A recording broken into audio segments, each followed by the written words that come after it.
Good morning friends, আমি Aindrila.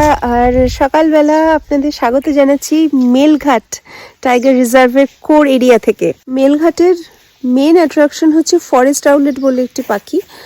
Forest আউলেট এক্সটিন্ট হয়ে গেছিলো, কেউ একে আর কি পৃথিবীতে খুঁজে পাচ্ছিল না, বা এটা মনেই করা হয়েছিল যে এই পাখিটা একদমই শেষ হয়ে গেছে এরকম। তারপর এমনকি সেলিম আলীও এখানে এসেছিলেন দিন 10 তিনি খুঁজেছিলেন এই পাখিটাকে, কিন্তু তিনি পাননি। তো তখনই ধরে নেওয়া হয়েছিল যে ফরেস্ট আউলেট আর নেই। তারপরে আমেরিকান অর্নিথোলজিস্ট পামেলা রাসমুসেন এখানে এসে প্রথম 113 বছর সামথিং, ওটা আমাকে দেখতে হবে ফ্যাক্টটা, রিডিসকভার্ড হয় এই পাখিটা এখান থেকে।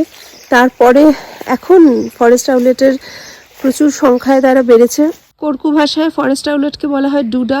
এটা ওদের এখানে সমস্ত জায়গায় দেখছি ডুডা বলে লেখা আছে। এটা একটা ম্যাসকাট বানিয়েছে, উপরে একটা খুব সুন্দর